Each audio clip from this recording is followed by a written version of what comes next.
नमस्कार दोस्तों, मैं दिव्यांशु गुड़ एक बार फिर हाजिर है एसबीटी न्यूज की खास खबरों के साथ। पेश है आज 19 जून 2025 गुरुवार शाम 7:15 बजे राजस्थान की बड़ी खबरें। पीएम मोदी 5 दिन का विदेश दौरा पूरा करके गुरुवार को भारत लौट आए हैं। प्रधानमंत्री सबसे पहले 15-16 जून को साइप्रस में रहे और फिर 17 जून को कनाडा पहुंचे। 18 जून को समिट में उन्होंने हिस्सा लिया और फिर क्रोएशिया गए। बुधवार को क्रोएशिया की राजधानी जगरेब में पीएम मोदी के स्वागत में मंत्र पढ़े गए और भारतीय नृत्य पेश किया गया। इसके बाद पीएम मोदी भारतीय समुदाय के लोगों से मिले। अहमदाबाद जे क्रैश हुए एयर इंडिया विमान से बरामद ब्लैक बॉक्स को अब अमेरिका भेजा जाएगा। एक रिपोर्ट्स के अनुसार उसके विश्लेषण के लिए अमेरिका भेजना पड़ सकता है। मीडिया रिपोर्ट्स के अनुसार रिकॉर्डर को दुर्घटना के बाद लगी आग से भारी नुकसान पहुंचा है। यही कारण है कि भारत में इसका डेटा निकालना असंभव हो गया। रेलवे बोर्ड ने नई गोरखपुर पाटलिपुत्र वंदे भारत की समय सारणी और ठहराव जारी कर दिया है। बोर्ड ने बगहा में ट्रेन का ठहराव प्रदान किया है।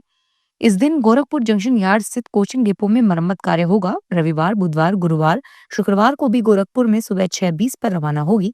कप्तगांज, बगहा, नटकटियागंज और मुजफ्फरपुर होते हुए यह ट्रेन पाटलिपुत्र पहुंचेगी। पाटलिपुत्र से गोरखपुर वापस आने में 7-10 घंटे का समय लगेगा। इस ट्रेन को पीएम मोदी कल 20 जून को वर्चुअल हरी झंडी दिखाएंगे। अलवर के सिरेसर लेक एरिया में बोरिंग विवाद को लेकर किसानों में नाराजगी है। बीते करीब 20 दिन से शहर में बाहर धरना दे रहे किसानों को आज शहर में घुसने की कोशिश की। करीब 500 ट्रैक्टरों के किसानों के काफिले को पुलिस ने अहिंसा सर्किल पर रोक दिया।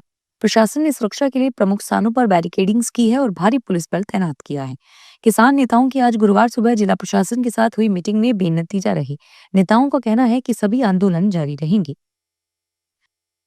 Rings Khatu Shyam ji railway line का विरोध शुरू हो गया है। रेलवे लाइन के विरोध में विभिन्न गांवों के एसडीएम्स ऑफिस पहुंचकर लोगों ने रेलवे लाइन के विरोध में एसडीएम को ज्ञापन सौंपा। रेलवे लाइन की वजह से अनेक प्रचलित रास्ते बंद हो जाएंगे और रेलवे लाइन के विरोध के क्षेत्र में कई गांवों तापीरिया, आभ्यास, कैरपुरा सहित अनेक गांवों के लोग एसडीएम ऑफिस के बाहर पहुंचे। साल 2024 की नीट पेपर लीक से जुड़े मनी लॉन्ड्रिंग केस में ईडी ने आज गुरुवार सुबह रांची के बरियातू, बिहार के पटना और नालंदा में कई ठिकानों पर छापेमारी की। जानकारियों के अनुसार पेपर लीक के मास्टरमाइंड बिहार निवासी संजीव मुखिया और उसके कई रिश्तेदार और करीबी इस मामले में ईडी की जांच के दायरे में हैं। पेपर लीक के मामले में चल रही सीबीआई जांच में बड़े पैमाने पर रकम के लेन देन का मामला उजागर होने के बाद ईडी ने ईसीआईआर केस इन्फॉर्मेशन दर्ज करके मनी लॉन्ड्रिंग की जांच शुरू कर दी है। एयर इंडिया विमान दुर्घटना के बाद नागरिक उड्डयन मंत्रालय ने एक महत्वपूर्ण कदम उठाया है। मंत्रालय ने विमान सुरक्षा के लिए जोखिम पैदा करने वाले भौतिक संरचनाओं पर नियंत्रण को कड़ा करने के लिए नए मसौदा जारी किए हैं। 12 जून को अहमदाबाद से लंदन के लिए उड़ान भरने के लिए एयर इंडिया का विमान क्रैश हो गया। एयरपोर्ट से विमान ने उड़ान भरी थी और कुछ दूरी पर जाकर विमान बीजे मेडिकल कॉलेज के हॉस्टल से टकराया। नए मसौदा नियमों का विमान 2025 रखा गया है। ये नियम राजपत्र में प्रकाशित होते ही प्रभाव में आ जाएंगे और इनका उद्देश्य एयरपोर्ट के आसपास निर्धारित क्षेत्रों में ऊंचाई की सीमा से अधिक इमारतों पर पेड़ों पर त्वरित कार्रवाई के लिए अधिकारियों को अधिकार देना है।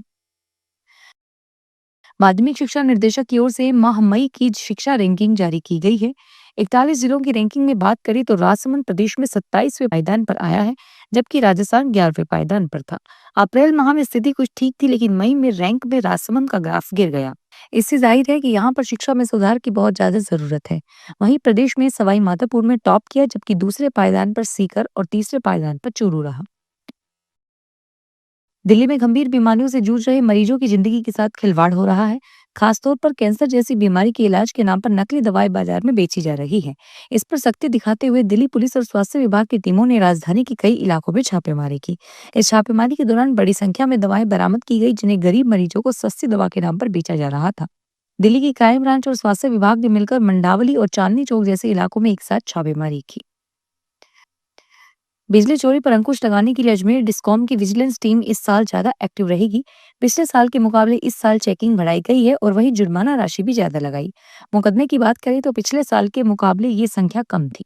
बता दें कि पिछले साल से इस साल छीजत भी कम हुई। पिछले साल छीजत 9 थी और इस साल 7 है। साल 2024 में विजिलेंस टीम ने 15,575 जगहों पर चेकिंग की और 45 करोड़ 72 लाख का जुर्माना लगाया और साथ ही 6,191 मुकदमे दर्ज किए। राजस्थान के राज्यपाल हरिभाऊ बागड़े आज कोटा के दौरे पर रहे। राज्यपाल ने राज्य कृषि प्रबंधन संस्थान के सभागार में आयोजित कृषि विश्वविद्यालय के दीक्षांत समारोह में शिरकत की। समारोह के दौरान राज्यपाल ने कृषि एवं वानिकी संकायों से कुल 343 अभ्यर्थियों को उपाधियां प्रदान की, जिनमें से एक कुलाधिपति और एक कुलपति स्वर्ण पदक भी शामिल हैं। उदयपुर में यूडीए ने डबोक क्षेत्र के बजाजनगर में अतिक्रमण के विरुद्ध बड़ी कार्रवाई करते हुए 6 बीघा सरकारी जमीन मुक्त कराई। जमीन पर अतिक्रमी ने कई तरह के पक्के निर्माण कर दिए थे। टीम ने मौके से कुछ को ढहाया तो कुछ में रह रहे लोगों को खाली करने का समय दिया। यूडीए आयुक्त राहुल जैन ने बताया कि डबोक में बजाज नगर में आराजी संख्या 3775 में नगर विकास प्रन्यास के नाम दर्ज है। इस भूमि पर हरि सिंह बाउंड्री पाल व कई तरह के पक्के निर्माण कर मौके पर अतिक्रमण कर लिया गया। अलवर में सनराइज यूनिवर्सिटी समेत 3 विश्वविद्यालयों को फर्जी डिग्री बांटने सहित कई अन्य आरोपों में यूजीसी ने 5 साल के प्रतिबंधित किया है। उच्च शिक्षा विभाग के नेतृत्व में बनी टीम में अलवर कलेक्टर आरतिका शुक्ला और एसीपी राजीव नैन भी सदस्य हैं। इन अधिकारियों ने विश्वविद्यालय से रिकॉर्ड तलब किए हैं। बताया जा रहा है कि गहनता से जांच हुई तो कई राज खुलेंगे। सनराइज यूजीसी से मान्यता प्राप्त है, लेकिन मानकों का पालन नहीं करने को लेकर सवालों के घेरे में है। मुकंदरा हिल्स टाइगर रिजर्व के लिए रवाना हुआ रणथंभौर टाइगर रिजर्व के नाका भीड़ के अधीन एनक्लोजर से बागिन एरोहुड के मादा शावक 2507 कनकटी कोट ट्रूकोलाइज एवं रेडियो कॉलर पहनाकर कोटा के मुकुंदरा हिल्स टाइगर रिजर्व के लिए रवाना कर दिया गया है। डीसीसीबी डॉक्टर रामानंद भाकर के नेतृत्व में उप वन संरक्षण Mukundra hills tiger reserve Kota मधु और वन विभाग के वरिष्ठ पशु चिकित्सक डॉक्टर सीपी मीणा और वन संरक्षक तेजस पाटिल की टीम ने इस ऑपरेशन को सफलतापूर्वक पूर्ण किया। फिलहाल इस बुलेटिन में इतना ही और फिर हाजिर होंगे तमाम बड़ी खबरों के साथ। धन्यवाद।